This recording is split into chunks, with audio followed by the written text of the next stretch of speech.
추석을 일주일 앞둔 어느 날 신우에게서 연락이 왔습니다. 올케, 이번 추석엔 엄마를 보러 가려고 해. 그이는 바빠서 나만 갈 것 같아. 엄마 요즘 뭐 잘 드셔? 좀 챙겨가려고. 저는 형님에게 어머님이 요즘 잘 드시는 음식을 말씀드렸습니다. 전화를 끊고는 어안이 벙벙했어요. 형님이 명절에 온다니. 남편도 제 말을 듣고는 깜짝 놀랐습니다.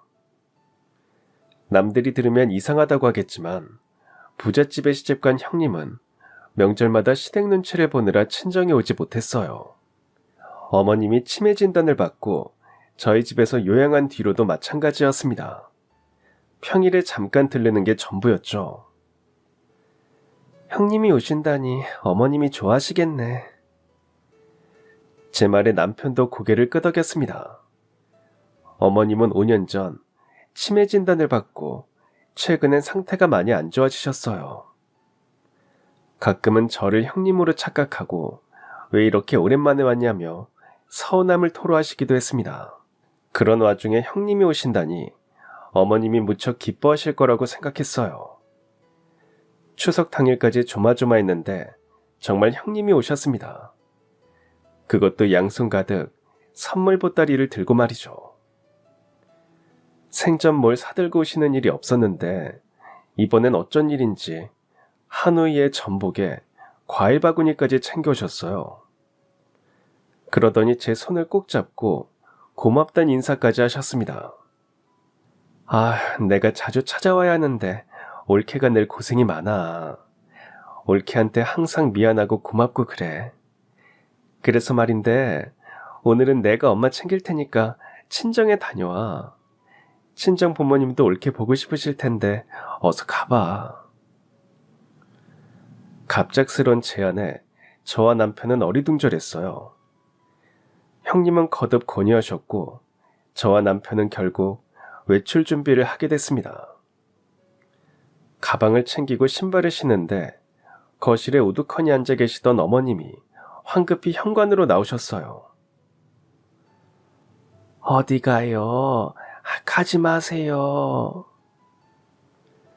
시어머니는 가지 말라며 남편의 팔을 붙잡고 불안한 표정을 지으셨어요.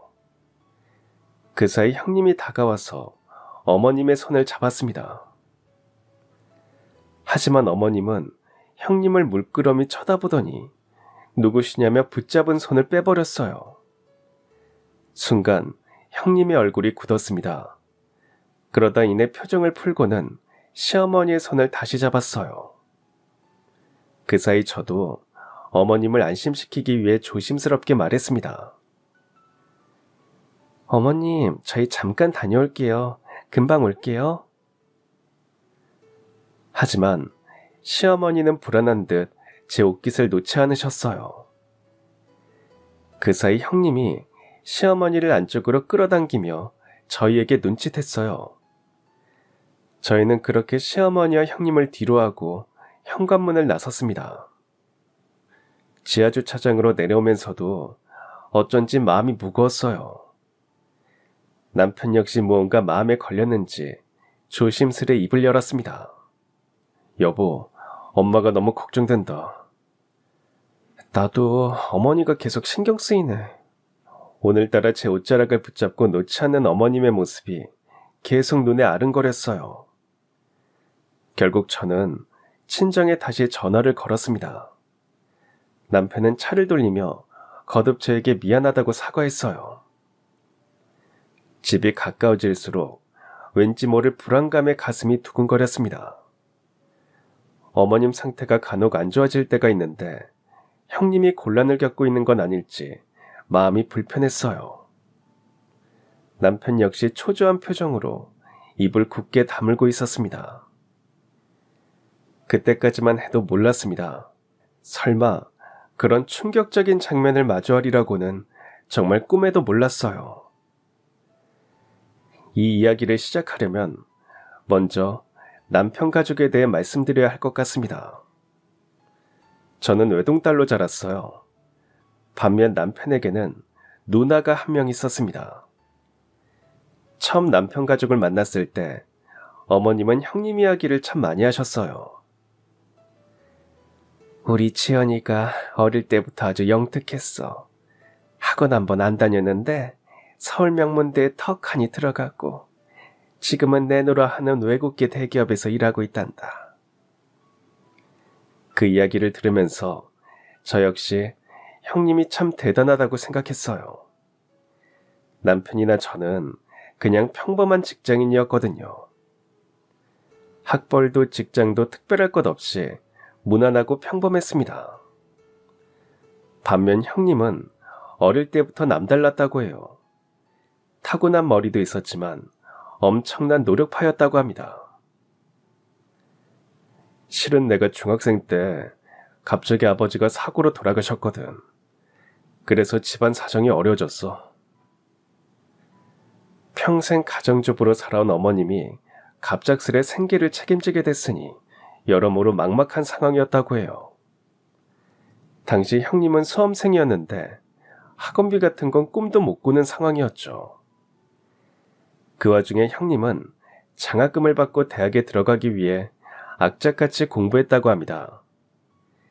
결국 서울 명문대에 수석으로 입학했고 재학 시절 내내 장학금을 받으며 다녔다고 해요. 우리 누나 진짜 악착같이 살았어. 수업 끝나면 용돈 번다고 바로 학원 알바 뛰고 주말엔 과외하고 늘 잠이 부족해서 툭하면 코피를 쏟고 그랬지. 엄마가 그런 누나 보면서 남몰래 많이 우셨어. 딸이 저렇게 고생하는데 엄마로서 뭘 해주는 게 없다고.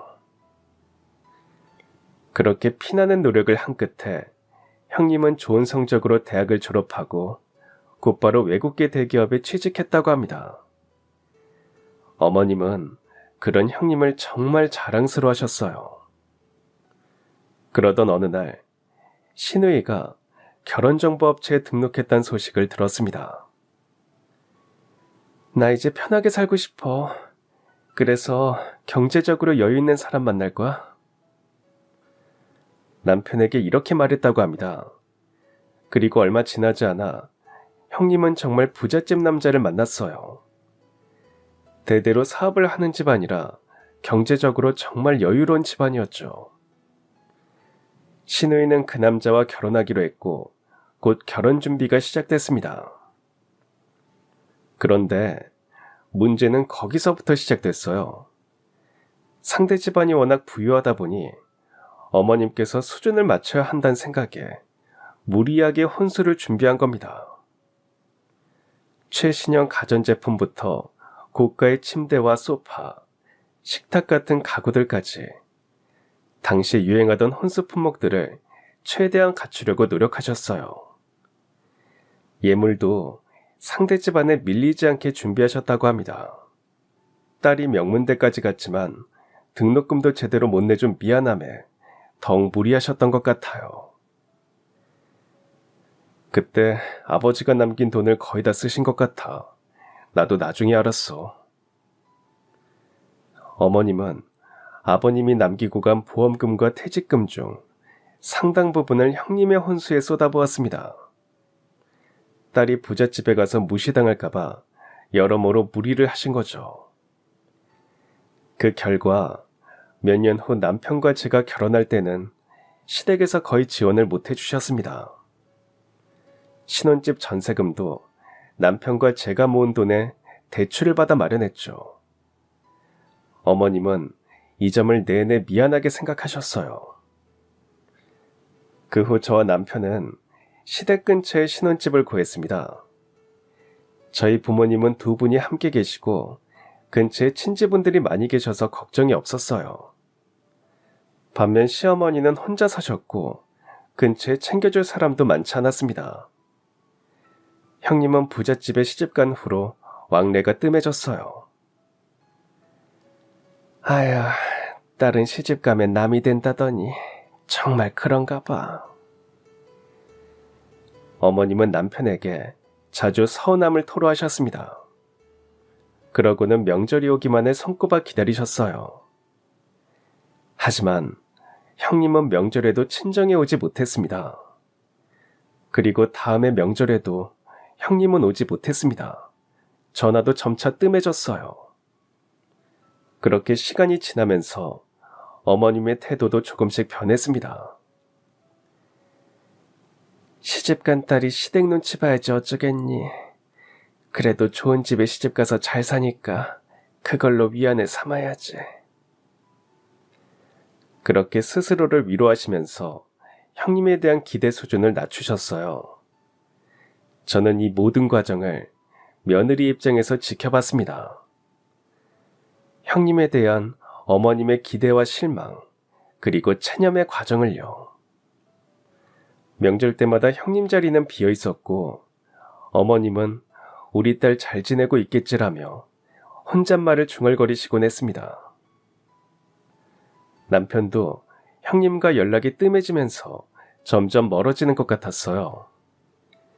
그 모습을 지켜보면서 부잣집에 시집가는 게 꼭 좋은 일만은 아니구나 속으로 생각했습니다. 시댁 눈치를 보느라 명절 때도 친정에 오지 못하다니 형님도 참 안 됐다 싶었어요. 남편은 형님의 빈자리를 채우기 위해 부단히 노력했습니다. 저 역시 어머님을 살뜰히 챙기려고 노력했어요. 그럴 때마다 어머님은 저에게 늘 고마움을 표현하셨습니다. 아유, 고맙다. 이렇게 딸 같은 며느리를 얻게 되다니. 내가 말년복이 좋은 모양이야. 그리고 사돈 어른 사부인 섭섭하지 않게 잘 챙겨드려라. 자주 가서 얼굴 뵙고, 알았지? 형님이 좀처럼 친정에 못 오니 행여 저도 그럴까봐 걱정하시고 명절이 되면 얼른 친정에 가보라고 권하셨어요.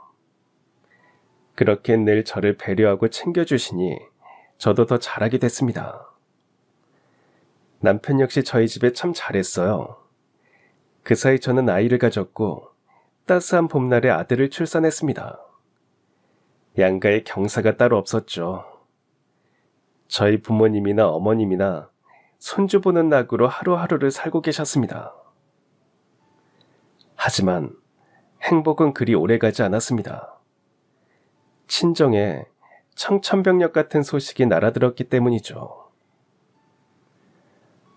아유, 수진아. 아빠가 얼마 전에 병원에서 건강검진을 받았는데 대장에서 뭔가 발견됐대. 그 소리를 듣고 가슴이 철렁 내려앉았습니다.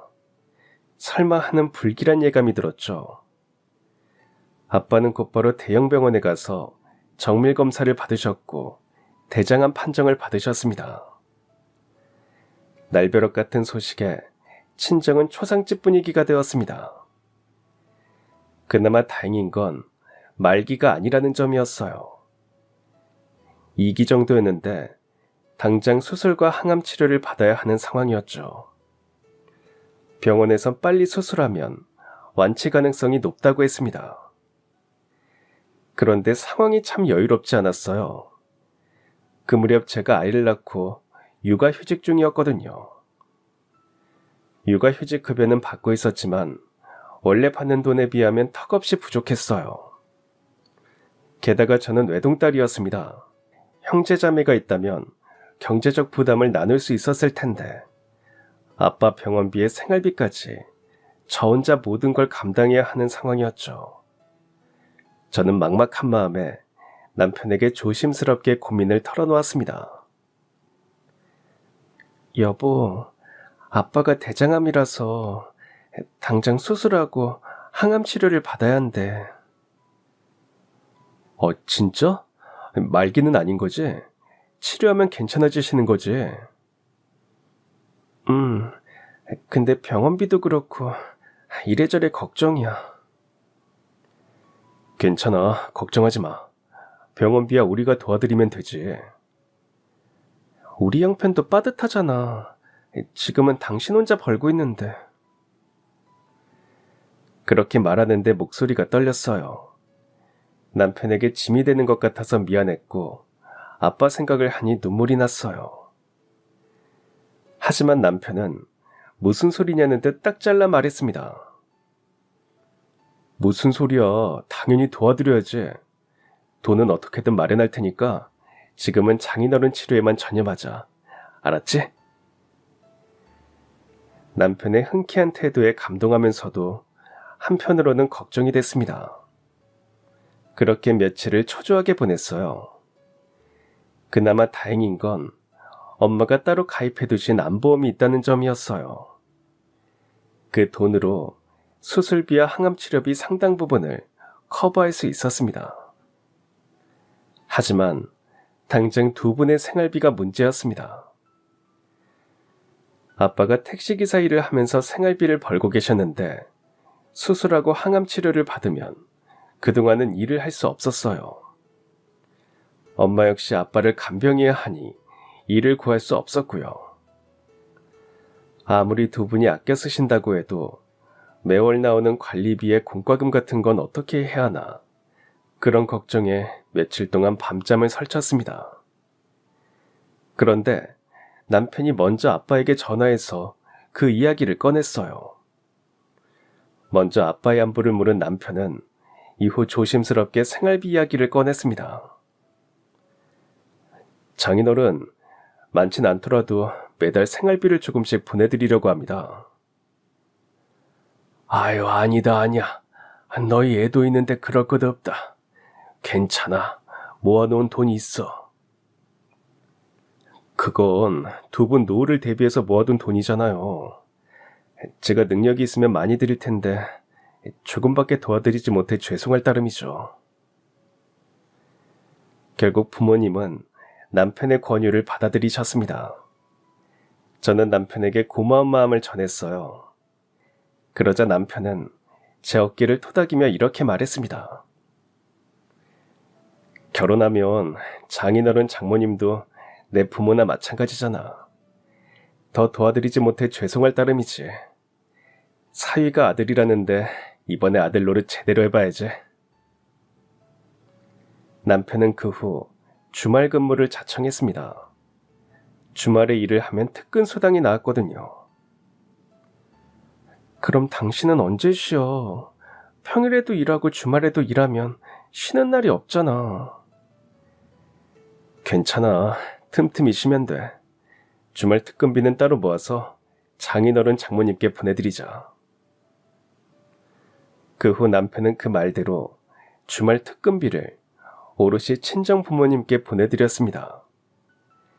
많은 금액은 아니었지만 그래도 매달 일정 금액이 들어오니 부모님이 생활하시는데 큰 도움이 됐어요.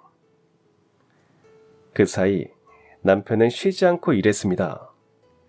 퇴근하고 돌아오면 피곤한 기색이 역력했지만 불평 한마디 없었어요. 그런 남편을 조금이나마 돕기 위해 저 역시 집안일에 더욱 신경 썼습니다. 남편이 퇴근하고 오면 조금이라도 쉴 수 있도록 최대한 배려했어요. 그렇게 온 가족이 힘쓴 덕분에 아빠의 수술은 성공적으로 끝났고 항암치료 역시 순조롭게 진행됐습니다. 항암치료는 힘들었지만 다행히 아빠가 잘 이겨내셨어요. 엄마는 집과 병원을 오가면서 간병을 하셨고 저도 틈틈이 병원에 갔습니다. 남편도 주말에 일이 끝나면 시간을 내서 병문안을 왔어요. 그런 남편의 손을 붙잡고 아빠는 늘 고마움을 표현하셨습니다. 아빠는 항암치료를 마치고 어느덧 정기검진만 받으면 되는 상태까지 호전됐어요. 의사 선생님도 잘 회복하셨다고 말씀하셨죠. 아빠는 집에서 좀 더 요양하신 후 다시 택시 운전을 시작하셨습니다. 처음에는 무리하지 않고 조금씩만 일하셨어요. 점차 일상으로 돌아가는 아빠를 보면서 저와 남편 역시 안도했습니다. 고마워. 당신 덕분에 아빠가 암을 잘 이겨내신 것 같아. 온 가족이 힘쓴 덕분이지. 그리고 장인어른은 강하시잖아. 금방 털어내실 줄 알았어. 부모님은 그런 남편에게 정말 고마워하셨습니다. 특히 아빠가 남편을 보는 눈이 달라지셨어요. 요즘 세상에 우리 사이 같은 사람이 없지. 내가 정말 복이 많아. 김서방이 도와준 덕분에 연금도 안 깨고 집도 안 팔고 그렇게 고비를 잘 넘길 수 있었어. 정말 고맙다. 저 역시 이번 일을 겪으면서 많은 생각을 했어요. 무엇보다 남편이 우리 부모님께 이렇게 잘해줬으니 저도 시어머니께 좀 더 잘해드려야겠다고 다짐했습니다. 그래서 시댁을 더 자주 찾아갔어요. 어머님은 제가 자주 오니 형님이 안 와서 생긴 헛헛한 마음이 많이 채워졌다며 진심으로 고마워하셨습니다. 어머님과 자주 시간을 보내다 보니 아이도 친할머니를 잘 따랐습니다. 그래서인지 가끔은 어머님이 아이를 봐주시겠다며 저에게 자유시간을 주시기도 했어요. 관계는 상대적인 거라고 남편이 저희 부모님께 잘하니 저도 어머님께 더 잘하게 되고 어머님도 그만큼 저를 챙기고 배려하셨어요. 그렇게 양가와 돈독한 관계를 유지하며 하루하루를 평온하게 보냈습니다. 그러다 보니 시간이 훌쩍 흘렀어요. 어느덧 아이가 세돌이 지나고 어린이집을 다니기 시작했죠. 그때부터 저도 슬슬 복직 준비를 시작했습니다. 이 모든 게 어머님의 배려 덕분이었어요. 준우는 걱정하지 마라. 하원은 내가 책임질 테니까 마음 놓고 복직해. 등원은 제가 맡아서 할 수 있었지만 하원 후 제가 퇴근할 때까지 시간이 애매하게 떴어요. 다행히 그 시간 동안 어머님이 아이를 돌봐주기로 하셨습니다. 요즘은 친정엄마 도움받기도 쉽지 않다는데 어머님께서 선뜻 그렇게 말씀해 주시니 너무 감사했죠. 그래서 걱정 없이 복직 준비를 할 수 있었어요. 다만 한 가지 걸리는 게 있었습니다. 그 무렵 어머님이 자꾸 같은 얘기를 반복하셨거든요. 아침에 한 말씀을 저녁에 또 하시고 가끔은 어제 있었던 일도 기억을 잘 못하셨습니다. 처음엔 나이가 있으시니까 그럴 수 있다고 생각했어요. 그러다 하루는 일이 생겼습니다. 점심을 먹고 치우는 와중에 어머님께 전화가 걸려왔어요. 잠깐 외출을 나왔다 돌아가시려는데 집에 가는 버스 번호가 생각나지 않는다고 하셨어요. 저는 얼른 번호를 불러드렸습니다. 그러곤 어머님은 대수롭지 않게 전화를 끊으셨어요. 하지만 저는 가슴이 철렁했습니다. 뭔가 이상했거든요. 아무래도 단순한 건망증이 아닌 것 같았습니다. 그날 저녁 남편에게 낮에 있었던 일을 얘기했어요. 어머님이 자꾸 같은 얘기를 반복하시고 어제 일은 가끔은 기억을 못하셔. 처음엔 연세가 있으셔서 그런가 생각했는데 오늘은 집에 오는 버스 번호를 잊어서 나한테 전화를 주셨어. 아무래도 한번 병원에 모시고 가봐야 할 것 같아. 남편은 제 말을 듣곤 깜짝 놀랐어요. 결국 저는 남편과 함께 어머님을 모시고 병원에 갔습니다. 어머님은 신경과에서 여러 검사를 받으셨어요. 인지기능 테스트도 받으시고 MRI 촬영도 하셨습니다. 그 사이 저와 남편은 제발 저희의 걱정이 기우이기를 바랬어요. 하지만 아니었습니다. 저희의 걱정은 현실이 되고 말았어요. 초기 치매네요. 지금부터 바로 관리하셔야 합니다. 의사 선생님의 말에 저희는 망연자실해졌습니다. 어렴풋이 예상했어도 막상 현실이 되니 너무 충격적이었어요. 남편은 병원에서 나와 곧바로 형님에게 연락을 했습니다. 누나, 엄마가 치매 진단을 받으셨어. 뭐? 엄마가 치매라니, 그게 무슨 소리야? 핸드폰 너머에서 형님의 놀란 목소리가 들려왔습니다. 남편은 의사에게 들은 어머님의 현재 상태를 이야기해줬어요. 형님은 한참을 듣더니 조심스레 이렇게 물었습니다. 그럼 누가 엄마를 모셔야 하는 거 아니야? 아무래도 그래야겠지. 그 일로 누나랑 상의를 좀 하려고 하는데. 좀 미안한데 나는 모시기 어려울 것 같아. 형님은 남편의 말에 딱 잘라 그렇게 말했습니다. 그러고는 구구절절 사정을 설명했어요. 지금도 2, 3일에 한 번꼴로 시댁을 오간다. 시댁 행사가 너무 많다. 시댁 일이 너무 바쁘다. 대충 그런 내용이었어요. 남편은 예상했다는 듯 한숨을 내쉬며 알았다고 답했습니다. 그날 밤 저와 남편은 어머님을 어떻게 모셔야 할지 의논했어요. 저 역시 복직을 앞두고 있던 터라 머릿속이 복잡했습니다. 복직을 더 이상 미룰 순 없었어요. 결국 회사를 다니면서 그 비용을 오롯이 어머님 간병비로 쓸지, 아니면 회사를 포기하고 어머님을 직접 모실지 양자택일을 해야 했어요. 저는 고심하다가 조심스레 입을 열었습니다. 여보, 어머님 우리가 모시자. 뭐? 당신 복직 앞두고 있잖아. 이번에 복직 안 하면 회사 그만둬야 한다면서. 그만두면 나중에 다른 회사 들어가면 되지. 하지만 어머님은 지금 당장 누군가 모셔야 하는 상황이잖아. 그래도 당신이 너무 많은 걸 포기하고 희생하게 되잖아. 그게 무슨 소리야. 당신도 우리 아빠 아플 때 그랬잖아. 주말에도 일하면서 특근비 보내주고 병원비 챙겨주고. 그야 내가 할 수 있는 일이니까 했지. 나도 그래.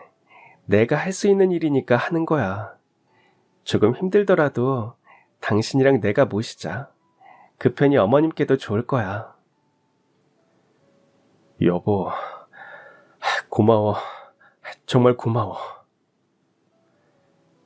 다음날 남편은 형님에게 이 사실을 알렸습니다. 그러자 곧바로 형님에게 전화가 걸려왔어요. 올케가 엄마를 모신다고 했다면서? 정말 고마워. 어려운 결정이었을 텐데 내가 올케 볼 면목이 없다.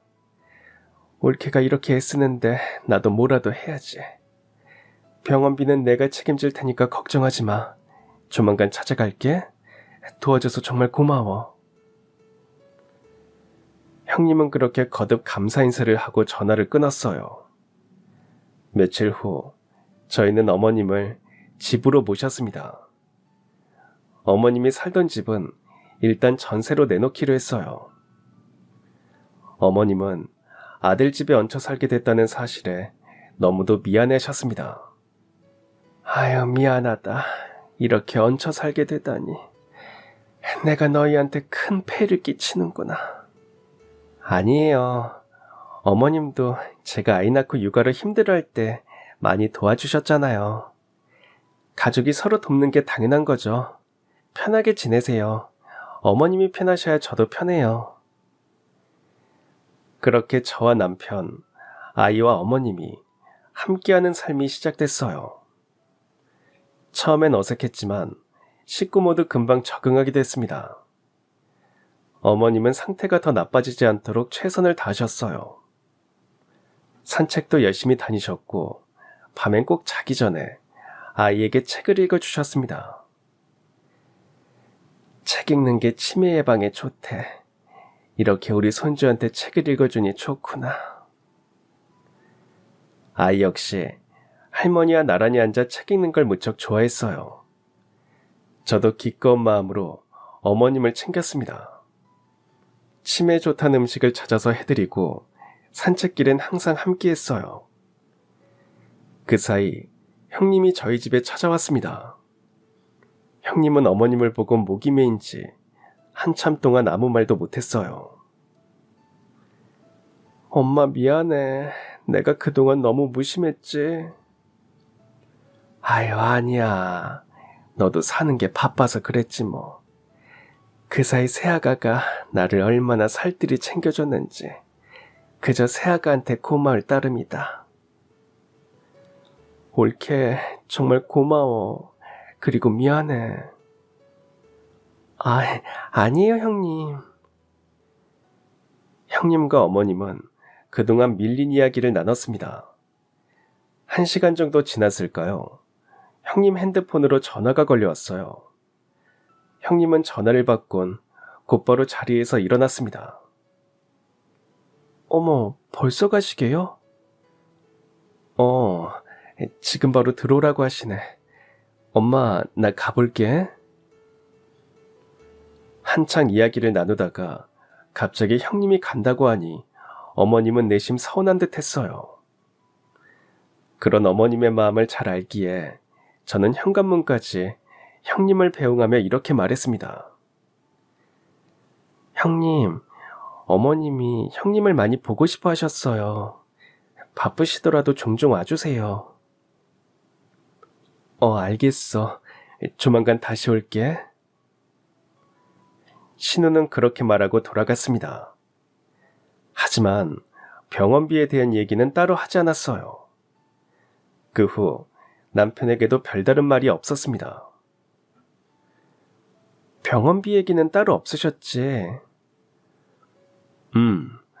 아무래도 누나가 돈을 벌고 있지 않으니까.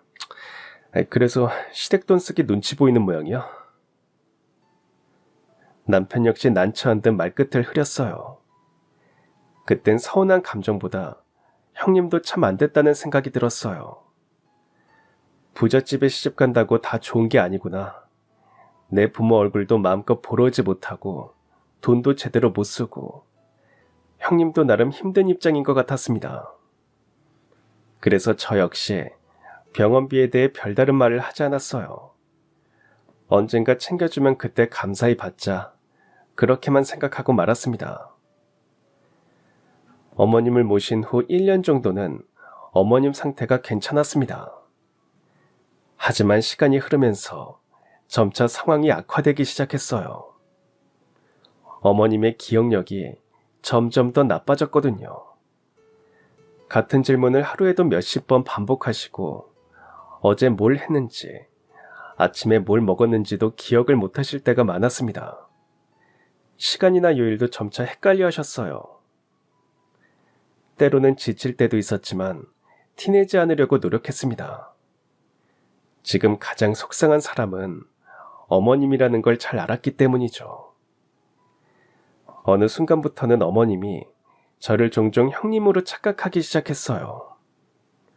아무 전조 없이 갑자기 저를 보시면 형님 이름을 부르시곤 했습니다. 어머, 지연아, 어쩐 일이야. 어머님, 저 수진이에요. 어머님 며느리요. 에? 아이, 그럼 우리 딸은 어디 있어? 아야, 보고 싶은데. 요즘 형님이 좀 바쁘세요. 그래? 우리 딸이 바쁘구나. 아야, 언제 올까? 조만간 오실 거예요. 그렇게 둘러대면서 묘한 죄책감을 느꼈습니다. 어머님을 실망시키지 않기 위해 그렇게 답하면서도 마음이 무거웠어요. 그 사이 어머님이 저를 형님으로 착각하는 날들이 점차 많아졌습니다. 그 모습을 계속 지켜보다 마음이 아파서 결국은 참지 못하고 형님에게 전화를 드렸습니다. 형님, 어머님이 형님을 많이 보고 싶어 하세요. 혹시 시간 되실 때 한번 와주세요. 빠를수록 좋고요. 알았어. 조만간 갈게.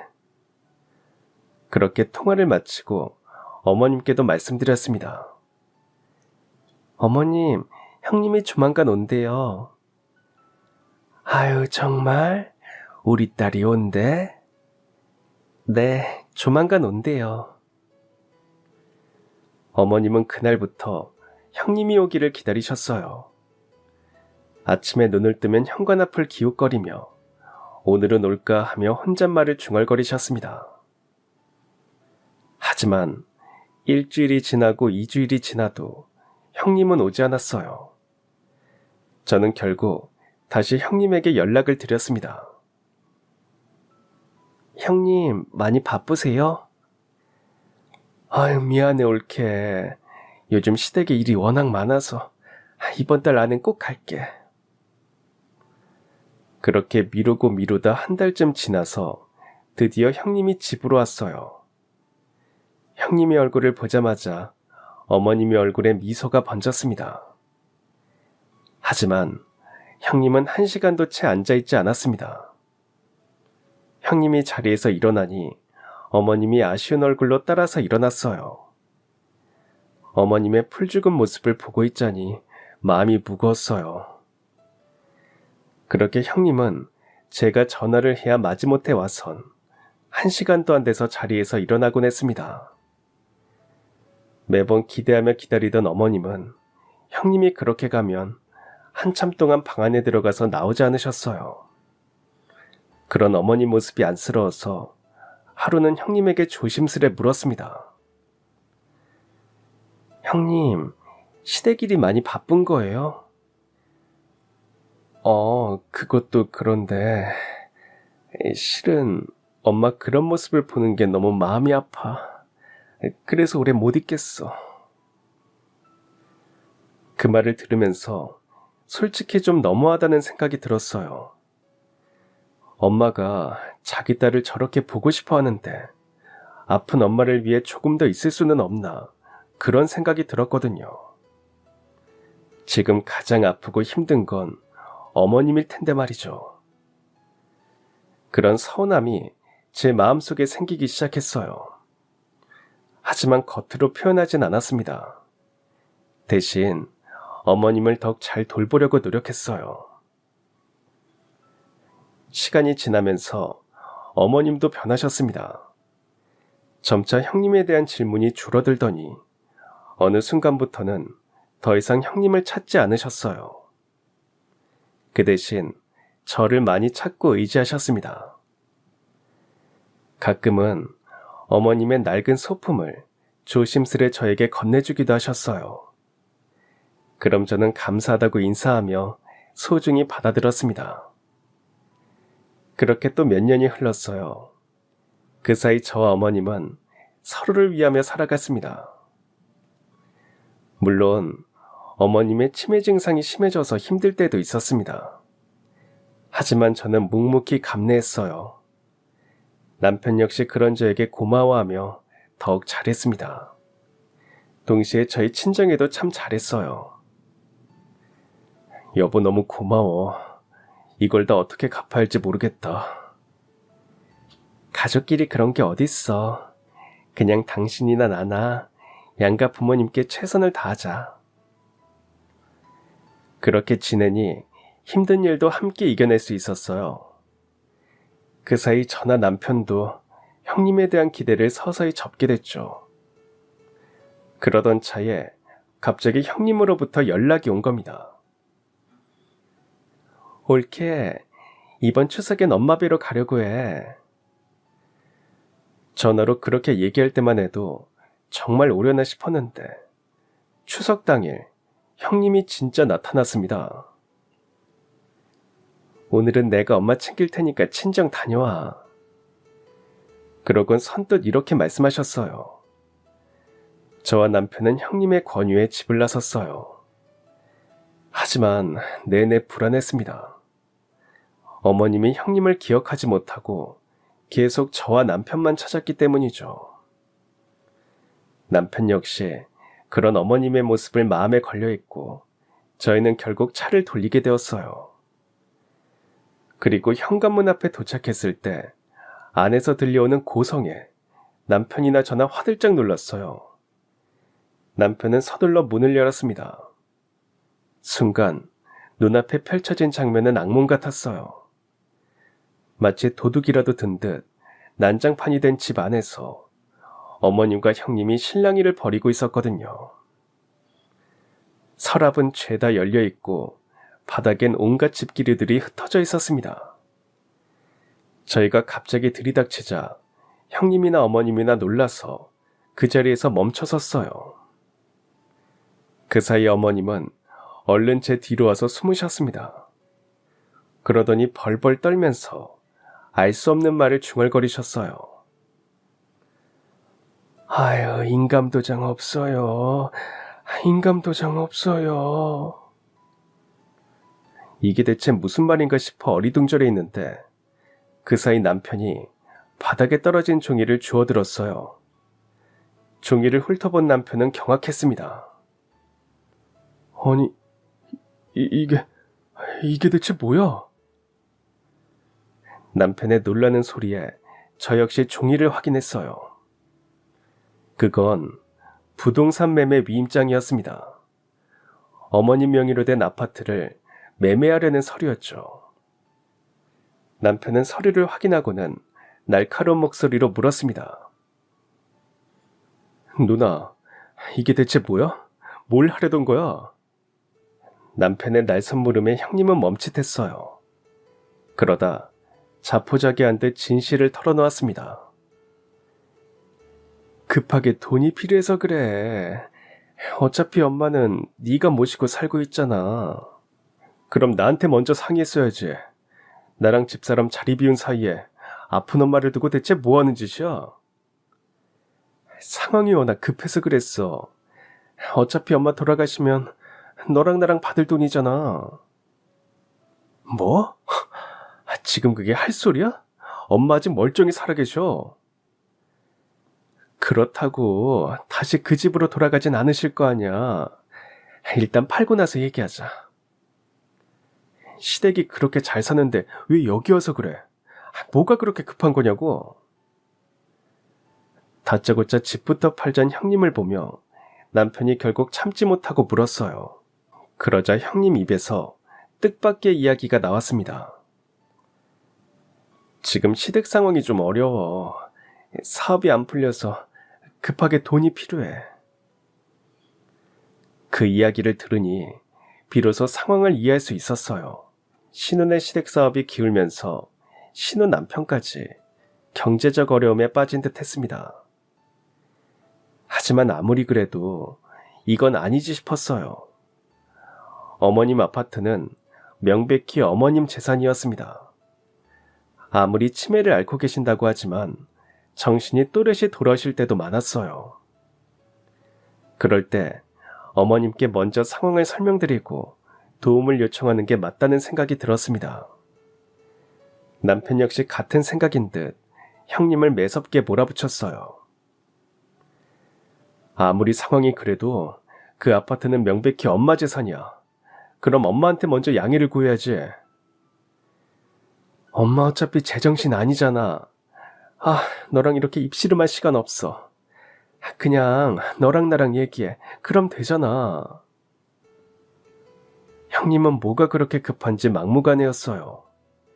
결국 남편이 폭발하고 말았습니다.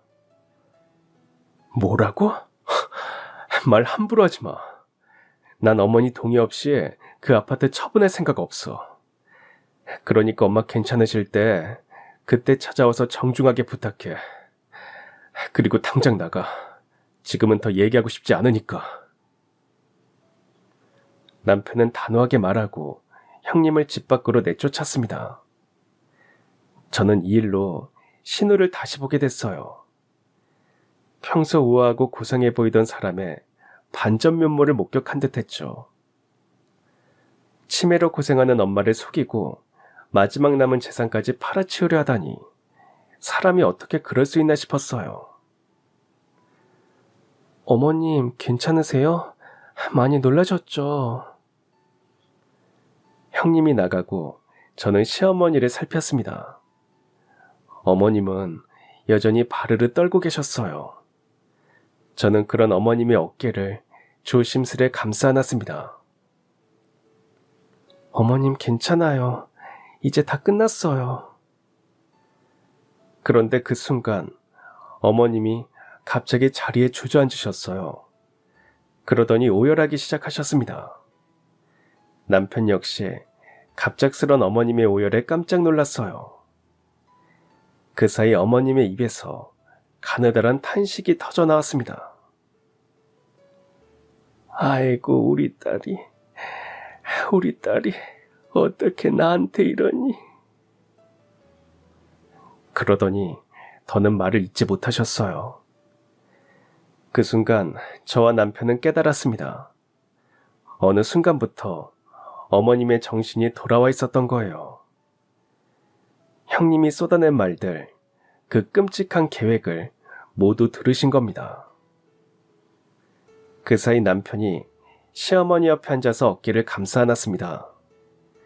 어머님은 비통한 목소리로 이렇게 말씀하셨어요. 내 딸이 나를 속이려 들다니. 아휴. 어머님은 그 뒤로도 한참을 우셨습니다.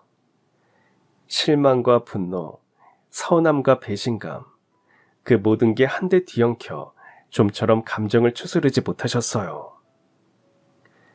몇 시간 뒤 겨우 진정한 어머님은 선언하듯 이렇게 말씀하셨습니다. 그 아파트 처분해도 된다. 하지만 그 전에 명의부터 옮기자. 그러더니 어머님은 아파트를 남편 명의로 옮기겠다고 말씀하셨어요. 네가 갖고 있다가 필요할 때 언제든 처분해서 써라. 지연이는 결혼할 때 혼수로 해줄 만큼 해줬다. 이제 더는 없어. 그 아파트는 너랑 준우 엄마가 갖거라. 그렇습니다. 어머님은 형님의 행동에 분노하셨고 마지막 남은 재산을 저와 남편에게 주겠다고 선언하셨어요. 내 정신이 온전할 때 처리하는 게 좋겠다. 내일이라도 변호사 상담 받아보자. 남편은 일단 갖고 계시라고 했지만 어머님은 뜻을 굽히지 않으셨어요. 결국 며칠 뒤 어머님의 정신이 온전할 때 함께 법률사무소에 가서 상담을 받았고 변호사 입휘 아래 아파트를 남편 명의로 이전했습니다. 그 사이 형님은 여러 차례 남편에게 연락을 해왔어요. 그땐 내가 너무 경황이 없어서 상황을 제대로 설명하지 못했어. 네가 오해할 만해. 미안해. 됐어. 사과는 내가 아니라 엄마한테 해야지. 알았어. 조만간 찾아갈 거야.